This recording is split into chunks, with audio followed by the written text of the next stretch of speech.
안녕하세요, 변호사님. 네, 안녕하십니까? 네, 안녕하세요, 에릭 대표님. 저 지금 어쨌든 제가 알기로는 그분가 되게 똑똑하시잖아요, 사실.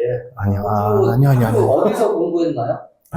변호사님 먼저 말씀하세요. 저는 시드니 맥쿼리 대학에서 이제 금융 학사를 하고, 이제 퀸즐랜드 이제 본 대학에서 이제 법학 석사를 하고, 와우. 지금 멜번에서 로펌을 운영하고 있습니다. 법학 석사는 최우등 졸업했습니다. 와, 대단하시네요. 휴민님, 저는 이제 서부호주에서 커팅 테크놀로지 유니버시티라고 회계 전공 졸업했고요. 그 바로 해서 이제 그 이후에는 세무사 각종 일을 하다가 지금은 이제 융자 브로커로 하면서 컨설팅 같은 거 해드리고 있습니다. 융자 브로커하면 돈 좀 많이 버나요? 아니요, 고객님들 많이 오셔야죠. 아유, 힘듭니다.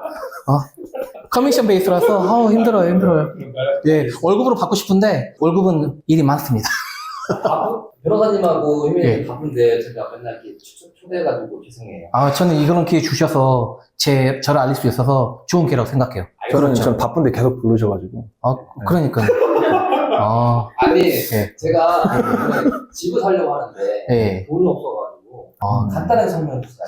그거는 일단 제가, 저는 조언을 못 드립니다. 먼저. 알겠습니다. 네, 그거는 파이낸셜 어드바이스이기 때문에. 알겠습니다. 네, 휴메니즘. 빠지고 네, 그러면 제가 이제 데이터 근거로 네. 잠깐만 시간 주세요. 네, 알겠습니다. 그러면 제가 연봉 6만 불로 할게요. 싱글. 네. 혼자 6만 불로 해서 그 대신 자동차 론 크레딧 카드 하나도 없어야 합니다. 자동차는 제가 없고 크레딧 카드 없어요. 없어요? 좋네요. 자동차는 있는데 중고로 샀어요. 그럼 론이 있나요? 없어요. 없으면 괜찮습니다. 알겠습니다.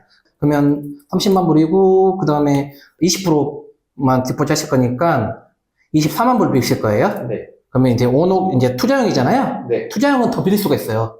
한 배 정도 더. 알겠습니다. 그러니까 투자형에서 6만 불로 하실 경우에 그러면은 플러스 스탬프 듀티 5%, 네. 그 다음에 변호사 비용 각종 거부금 피해서 0.5% 더 하셔야 돼요. 5.5% 더 하셔야 합니다. 그러면은 지금 데이터로 보실 경우에 이제 빅4 같은 경우는 기본으로 한 최소가 24만에서 최고 44만까지 가능하세요. 대충. 예. 연봉이 얼마인데요? 6만 불이요. 6만 불이. 예, 투자형이라서. 투자요. 예. 그럼 요즘 이자율이 어떻게 돼요? 요즘 투자형 같은 경우는 한 6.25? 17. 너무 비싼 거 아니에요? 지금 내려가서 쌉니다. 투자형이기 때문에 네. 온오큐파이는 한 0.25% 더 내려간다고 보시면 되고요. 투자형은 호주은행은 시스템이 바뀌었어요. 몇 년 전부터. 그래서 투자형은 이자로 더 붙습니다. 그래봐야 0.15? 절세가 되기 때문에 부담된 가격은 아니에요. 변호사님, 네네. 변호사비 내야잖아요, 그쵸? 변호사비 내야죠. 네.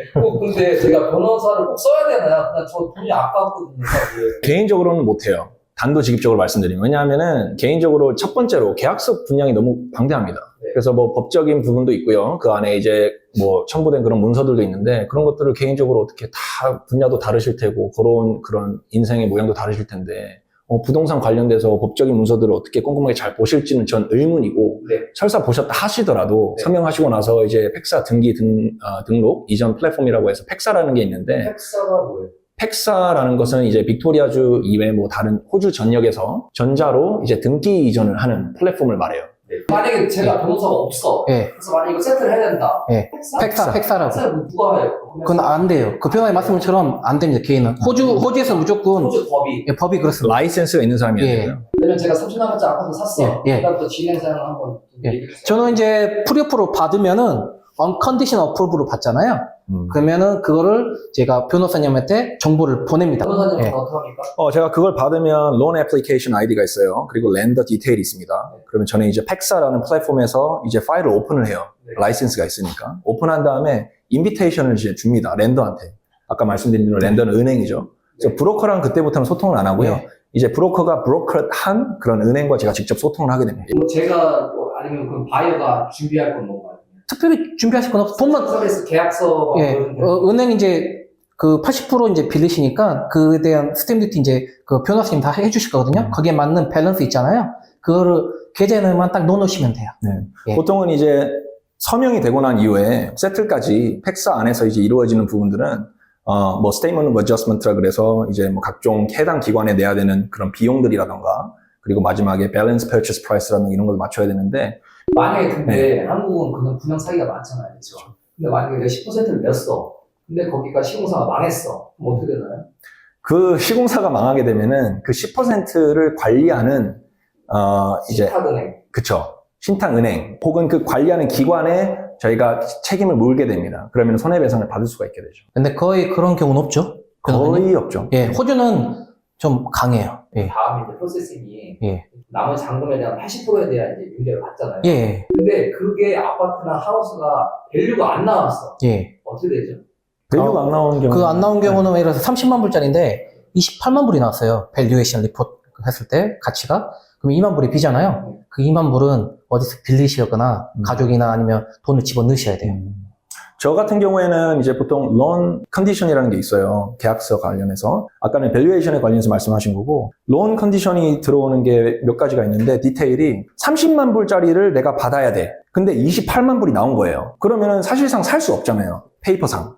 그러면은 내가 subject to loan이라는 혹은 subject to finance라는 clause를 exercise 권리를 해가지고 계약을 해지를 할 수 있는 권리가 생깁니다. 그럼에도 불구하고 내가 진짜 사고 싶다. 그러면 그 계약 해지를 할 수 있는 권리를 내가 exercise 하지 않고 2만 불을 또 따로 땡겨가지고 그냥 세트를 하는 거죠. 네, 그래서 저는 이제 저희 회사에서 보통 어떻게 드리냐면은 이 정도 빌리시는데 근데 예상가잖아요. 제 인컴에 그러면 원하시는 아파트나 뭐 집 있잖아요. 저한테 주소를 보내주시면 제가 리포트를 뽑아서 보내드리고 여기에서 사는 가격이 너무 비싼 것 같다 밸류에이션에 그러면 이거는 추천 안 해드리고요. 만약에 이거는 사는 가격이 30만 불인데 밸류는 32만 불 나왔네? 그러면 이거는 괜찮습니다.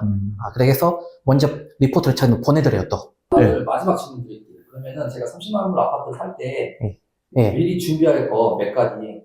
미리 준비할까요? 이제 돈을 빌리시는 입장에서는 뭐 두 가지가 나눠지잖아요. 개인 사업자 그리고 이제 그냥 회사원. 회사원 같은 경우는 이제 풀타임 같은 경우는 은행마다 틀리는데 페이슬립 하나 하고요. 그 다음에 3개월짜리 인컴 스테이트먼트 하고 그 다음에 크레딧 리포트 그거는 저희가 해드리고요. 뎁시 없으면은 없습니다. 그리고 저희가 회사에서 이제 고객님의 정보를 알아잖아요. 어떻게 얼마나 어디에 살았었고 하는 거를 그것만 저희한테 적어주시면 저희가 분석을 해서 이제 돈을 빌려드리는 거고 개인 사업자는 두 가지 방법이 있는데 이제 풀독이라고 로우독이 있거든요. 근데 풀독 같은 경우는 이제 서류를 엄청나게 준비해야 돼요. 근데 이자율이 좀 낮아요. 그 대신 이제 사업자분들은 시간이 바쁘시잖아요. 그러다 보니까 이제 로우독을 선호하신 분이 많이 있고요. 근데 잠시만요. 로우독은 불법 아닌가요? 불법 아니죠. 그거는 로우독은 뭐냐면요. 최소한의 서류로 이제 라이센스 있는 회계사님이 이제 사업체를 모든 회계를 장부 관리하시잖아요. 그 레터를 하나 써주시면은 이 회사에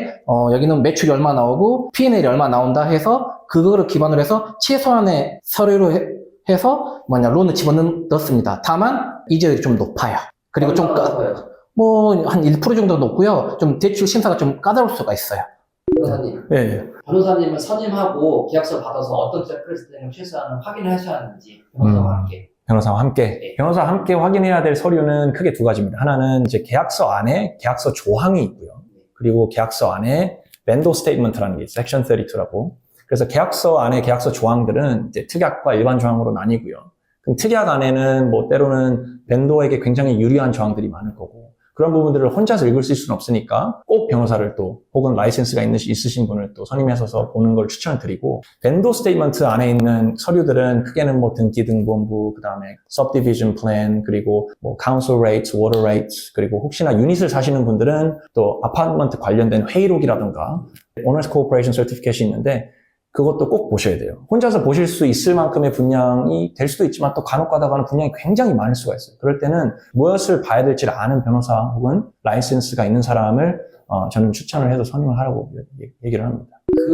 간혹 어떤 아파트에 문제가 있어서 스페셜 레벨이라고 하나요, 그거를? 스페셜 레벨가 있죠. 네, 그런 거는 사실 근데 저희가 어떻게 확인할 방법이 있나? 그게 확인할 방법이 있죠. 그래서 그게 회의록을 보시는 겁니다. 회의록 안에 스페셜 레비를 이제 레이즈 해야 된다는 부분도 회의록에 충분히 기재가 돼 있고요. 그리고 그 스페셜 레비를 왜 레이즈를 해야 되는지도 정확히 나와 있습니다. 어떤 경우에는 플러밍이 문제가 있다거나 플러밍이 이제 커먼 프로퍼티 내에 문제가 있어가지고 모든 롯들이 다 일정하게 금액을 치핀해가지고 스페셜 레비를 만들어서 그거를 이제 플러머를 통해서 고친다거나 그런 경우도 있죠.